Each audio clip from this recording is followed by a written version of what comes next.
Hello, আসসালামু আলাইকুম। সবাই কেমন আছেন? আশা করি সকলে ভালো আছেন। আলহামদুলিল্লাহ, আমি আপনাদের দোয়া ভালোবাসা অনেক ভালো আছি।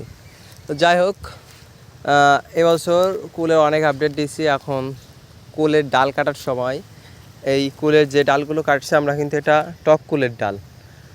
ওই টক কুলের ডাল কোন জায়গা থেকে কাটা উচিত বা কেমন জায়গা থেকে কাটা উচিত, কাটলে কেমন কজ হয় বা কেমন কজ ভালো হয় বা সেই কজে কুল কেমন দ্রুত আসে, এসবগুলোও কিন্তু জানা দরকার।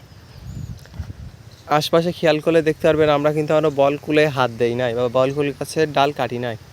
এখন আমরা এই টক কুলের ডাল কেবল ছুটেছি, এখনও ডাল গোড়া থেকে কাটি নাই। তো আমরা করাত দিয়ে যখন গোড়া থেকে ডালটি কাটবো, এই যে গোড়া ঠিক এখান থেকে 4 আঙুল বা 5 আঙুল বাদে রেখে এরকম জায়গার থেকে ডালটি কেটে দেব।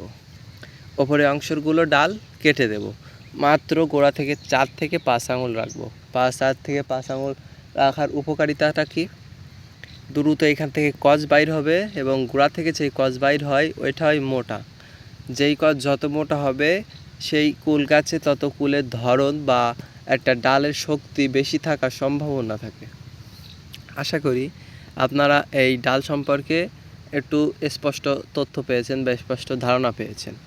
এই ডালের কিন্তু বেশি উপর থেকে কাটলে যে সমস্যাগুলি হয়, কজগুলো অনেক বড় হয়ে যায় বা কজ বাইর হইতে দেরি হয়, কজ নাড়ি বা চিকন বাইর হয়, এইসবগুলো নানান সমস্যা।